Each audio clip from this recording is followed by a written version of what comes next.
Casei com você, não com a sua família. Quando você começa um namoro, um relacionamento mais sério, você consegue construir esse relacionamento do nada, de uma página em branco, ou você é apenas reflexo dos seus pais? Você vai ser apenas a ponta aí de um iceberg que está todo embaixo da água, só a pontinha da superfície. Estou aqui com Zé, simplesmente Zé, e Simval. E a gente vai conversar um pouco sobre relacionamento. Você sabe que esses podcasts sobre relacionamento, casamento, noivado, são os que bombam, né? As pessoas estão em crise conjugal aí, ou sei lá o quê. Eles gostam de ouvir aqui. E, na verdade, a gente que várias vezes dá cursos de noivos, esse é um dos temas mais pedidos. E eu vou começar com o Simval, que é o mais experiente nos cursos de noivos aqui. Esse é o assunto que mais tem potência para dar problema? Sim, esse é um assunto daqueles que a gente, para metade dos relacionamentos, pelo menos metade, para falar sobre esse assunto precisa do interlocutor que não dá para o casal conversar sozinho, que sempre desentende quando vai falar sobre isso. Porque na medida que eu vejo defeito na sua família, eu consigo falar. E você consegue falar rapidamente os defeitos na minha família. O duro é você aceitar que a sua namorada, o seu marido, o seu noivo, sua noiva, ele consegue ver isso, e quando ele começa a falar desses defeitos, como é que você recebe isso? Porque na medida que está falando dos defeitos da sua família, fala dos seus defeitos. E ninguém aguenta sem um interlocutor. Então, quando a gente faz o curso para esse pessoal que está considerando seriamente o casamento, a gente tem que conversar sobre esse assunto, porque essa interlocução faz parte desse processo de ajudar as pessoas a pensarem e a conversarem com sinceridade sobre o que é que eles querem construir, uma vez que estão vivendo juntos ou que vão viver juntos, né? Agora, o óbvio precisa ser dito aqui, é por isso que a gente tem o nosso podcast. Um dos lados é o pensamento de que, não, eu não levo nada, eu vou construir algo do nada. Aliás, um casamento é a chance de eu me livrar dos meus pais, de tudo aqui de tudo que me rodeou no crescimento e começar algo do zero. Zé, isso é possível? Começar algo do zero, uma página em branco? Não tem como, né? Porque mesmo que a pessoa, né, ela tá ali pensando, não, eu tenho claramente o que eu gosto, o que eu não gosto da minha família, e eu vou fazer isso, vou viver isso, ou vou construir com alguém, né? Eu conhecer aquela namorada, ou conhecer aquele namorado, e, não, com você a gente vai construir o que a gente gosta, o que a gente quer. Isso é impossível, porque ali estão entrando duas pessoas nesse relacionamento, né? Essas duas pessoas, elas não começam do zero quando elas entram naquele casamento, Eles não partem do mesmo ponto. Do mesmo ponto de partida, já não é o mesmo aí, famílias diferentes, tudo diferente. A cultura familiar, né? No mínimo a cultura familiar. Sem falar das influências que você tem ali no teu convívio, que pode ser, nos últimos 3 ou 4 anos você morou numa república. Qual é o tipo de convívio que você teve ali? Essas coisas a gente vai trazendo, a gente carrega como experiência, carrega como cultura que a gente absorve. E se a gente estiver perto de alguém que é uma boa influência, que bom. Mas, via de regra, a gente está carregando sempre defeitos e qualidades. Não, os códigos não são o mesmo. Por exemplo, quando eu falo, eu gosto de um tempo com meu cônjuge, né? Um tempo com quem eu amo. E o outro vai falar, eu também gosto. E quanto é esse tempo? Então, para você, o tempo bom é gastar meia hora por dia. O outro é 8 horas. Não, o outro é um dia inteiro. Que você não pode nem pegar o celular. Que você tem que cozinhar. E você tem que fazer todos os serviços da casa. Isso uma pessoa vai dizer que isso é um tempo com o cônjuge. A outra fala, nossa, virei escravo dessa casa. Não Por exemplo, eu acho que a gente precisa compartilhar a vida, ter intimidade. O que é compartilhar a vida? Então, alguns acham que compartilhar a vida é a senha do celular. O outro é colocar o dinheiro na mesma conta. Já começou as coisas... O outro só tem a ver com a vida sexual e mais nada. Isso. Tem uns que não querem nem dormir na mesma cama.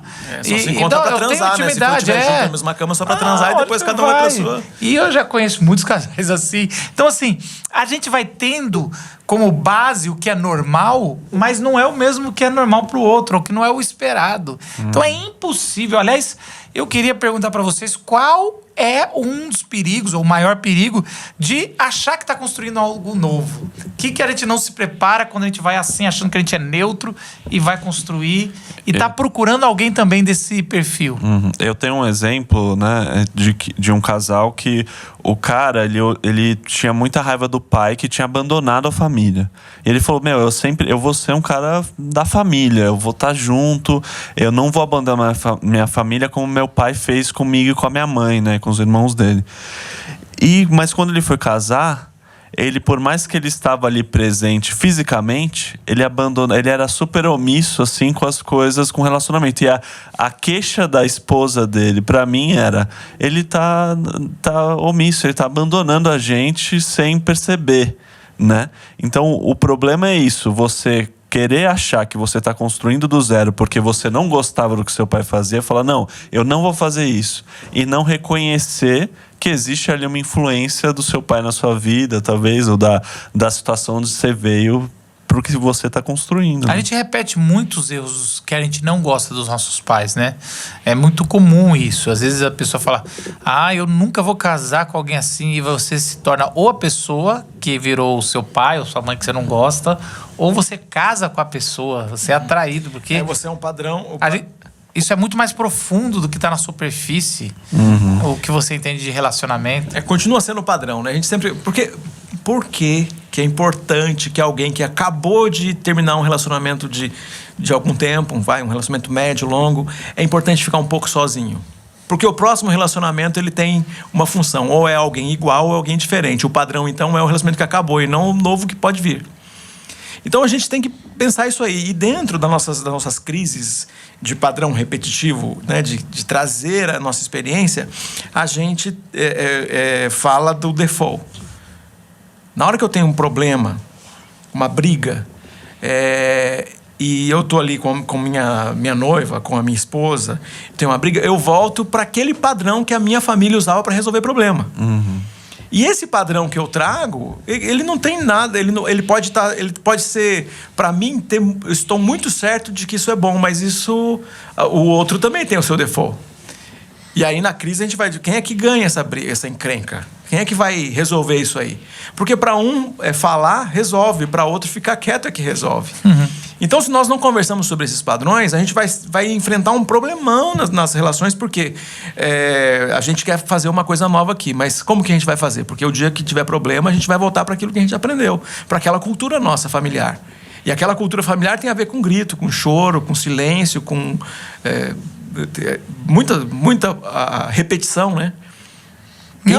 Quem de nós não reclamou que a mãe toda vez repete a mesma coisa? Quem não disse isso? Isso, e depois se vê fazendo. Eu tava conversando esses dias com a minha esposa, já temos 10 anos de casado, e coisas que só agora a gente vai aprendendo, porque fomos confrontados, um confrontou do casamento, é isso, de que, olha, isso aí você tá repetindo, isso aí não é esse o caminho certo. E é difícil, primeiro...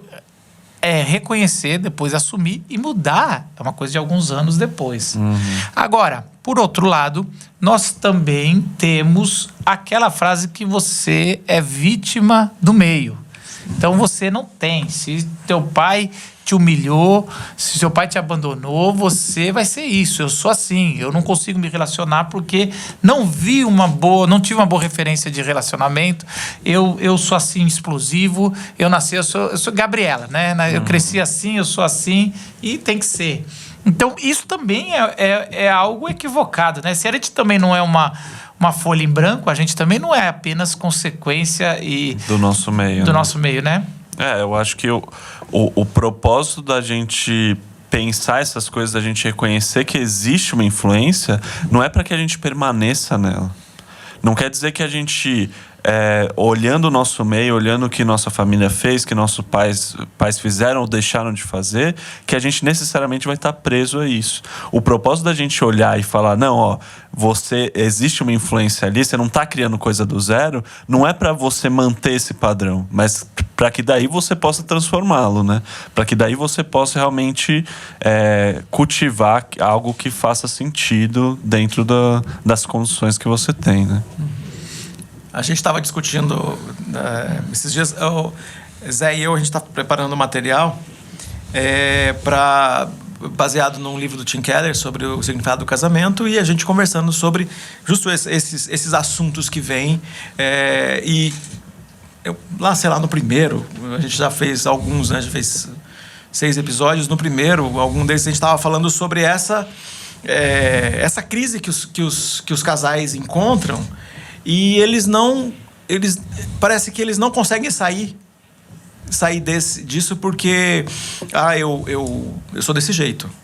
Você tem que me aceitar desse jeito. Se você for cristão, for discípulo de Jesus, essa resposta não funciona. Porque dentro do cristianismo a gente tem a mudança como parte do que é ser cristão. É a mudança, a transformação. A gente é transformado, né? No outro dia nós devemos buscar ser melhor do que aquilo que a gente já foi. Então é esse processo que a gente precisa buscar. Só que toda vez que a gente fala, não, eu sou desse jeito, a gente está dizendo que eu estou estagnado e não estou sujeito às alterações que o Espírito Santo mesmo propõe pra gente nesse desafio de viver a nossa fé e de viver os novos desafios, né? A gente sabe, a gente espera isso, né? A gente... de uma criança de 2 ou 3 anos, ele me interromper, por exemplo, se uma criança estivesse aqui, 2 ou 3 anos, e ela subisse no seu colo agora, super normal. É uma criança de 2 ou 3 anos que está aqui e está interagindo com a gente como uma criança pode fazer. O que é inaceitável é um homem de 48 anos, eu, fazer uma coisa dessa. Isso é inaceitável. Ficar interrompendo, não saber, carente. Isso, então. O que acontece é que... Pensei que você ia falar sentar no meu colo. As mudanças... Também não dá. As mudanças... Então, se a gente entende que as mudanças da infância para a adolescência são necessárias, para a juventude, para a vida adulta são necessárias, por que a gente não entende que alguém que pega um elemento lá de trás da infância dele e fala, eu vou ser assim? Eu continuarei assim. Mas isso que é interessante. Eu não vou mudar isso. Eu acho que uma das respostas que a gente pode já começar a trazer é até a consciência de que você nunca vai neutro e que você vai ser confrontado em algumas coisas que você acha que é normal e não é normal. Ou que pelo menos para essa pessoa que você escolheu compartilhar a vida, servir, você vai ter que mudar e você vai ter que reconstruir. Então é interessante que às vezes eu vou conversar com pessoas que a família nunca pediu perdão. Então o jeito de perdoar, ou o jeito de relevar é ficar sem falar por uns 3 dias, demora, depois começa a voltar a falar e fingir que nada aconteceu. Às vezes eram brigas gigantes e nunca ouvi eu desculpa, eu errei. Tem gente que aprendeu o perdão, mas jogando a culpa no outro. Você também, já todo mundo errou aqui, então vamos lá. Eu te perdoo mais numa série de condições, né? Uma série de condições, você vai ter que começar a fazer isso. Então, daí não é perdão, aí é outra coisa. Então, assim, e aí vai, é o que você falou. Olha, você ficando em silêncio, eu sei que é a sua zona de conforto, mas você precisa romper esse seu silêncio. Esse seu silêncio tá, pra mim, dizendo que você tá... conivente com a situação e seu silêncio está dizendo, eu estou arrependido. Não está dizendo os mesmos... A língua não bate. Lembrar que o silêncio é um método de tortura oriental. O silêncio é um método de tortura oriental. Quando a gente assistia aqueles filmes antigos do Vietnã, lembra que os soldados americanos eram jogados nos poços e eles ficavam numa distância de mais ou menos 2 metros em cada poço, onde ele não ouvia e não sabia que o soldado, o colega dele, estava ali do lado dele. E ele ficava em silêncio até que ele era tirado de lá para... Ele respondia qualquer coisa. Ele pensava que ele era o único no mundo, que ele estava sozinho. A gente pensa que é só o barulho. O barulho também é um meio de mecanismo. Grito é difícil. O mecanismo também mais... O silêncio é uma... Eu lembro de Lost. Ele tinha que assistir um negócio com muito barulho e muita imagem. Bom, o óbvio precisa ser dito. E qual é o óbvio à luz do Evangelho? Eu acho que o óbvio à luz do Evangelho é a gente entender que o perdão ele tem que existir para qualquer pessoa, mas a busca por transformação também, né? Então a gente sai de um ponto que não é um vácuo, né, nos relacionamentos, ou seja, todos têm alguma história, então ela tem que ser considerada, mas também a transformação tem que ser buscada através desse perdão, né? De entender que erra e buscar algo novo, né? Não falar, eu sou assim mesmo, ou não falar, não reconhecer quem você é, né? Agora, é isso que o Zé falou, o que Jesus tem a ver com isso? O poder que garante a saúde do nosso casamento é o Evangelho. Não é a aliança que a gente usa e não é o sentimento que a gente tem. O sentimento que a gente tem, uma hora ele vai falhar. Uma hora eu vou estar com muita raiva. Uma hora eu vou estar muito chateado. Uma hora eu vou estar contrariado. Quem nunca pensou em matar a esposa? Pois é, quem nunca, né? Quem nunca pensou nisso, né? Zé não. Quem pensou em divórcio, né? Mas matar, né? Não, Agora... Eu nunca esqueço, desculpa aqui, a gente já tá encerrando, mas eu nunca esqueço meu pai falando que uma das formas para começar uma traição é você começar... Meu pai falava isso, meu pai aconselhou muito, achar que você ficou viúvo. E aí eu tô viúvo, sozinho, você começa a imaginar que você tá viúvo. Você pode e casar agora de você novo. pode casar de novo, aquela seria legal. E você vai fazendo esse formato. E aí você não percebe que você acabou de matar. Você não matou com ódio, mas você matou com as possibilidades que você recria no seu coração. Então é um jeito que a gente faz. E na sua fantasia você está vivendo uma outra relação. Você fica construindo essa E relação você legitimou. que não existe. Então, o poder do evangelho vai ajudar a gente a viver o melhor dos nossos relacionamentos. Então, se a gente pensar que a aliança, ela, em algum momento a gente fala, vamos rasgar esse contrato aí, rasgar esse papel, vamos romper isso aí. Agora, é o evangelho que vai dizer pra gente, começa de novo. É o evangelho que diz pra gente, perdoa. É o evangelho que diz pra gente... Tem jeito. Que dá pra recomeçar, pra retomar, pra perdoar, pra construir. É o evangelho que diz isso. Porque Jesus disse isso pra gente pessoalmente pra cada um. E mostra isso pra todos como comunidade. E mostra pra cada família. Que é possível a gente viver em família, a gente restaurar, caso tenha quebrado a confiança, quebrado a fé, né? E a gente pode fazer um processo de restauração e viver. O evangelho é o poder de Deus para a transformação de qualquer relacionamento. O principal, que é o relacionamento existencial, espiritual com ele. Ele rompeu e ele refez, né? Ele quebrou aquela separação e refez novo. Quanto mais meu com meu cônjuge. Fica esse recado. Parece óbvio, mas à luz do evangelho, o óbvio precisa ser dito. Esse é o podcast Glocal e nos vemos na próxima semana. Tchau!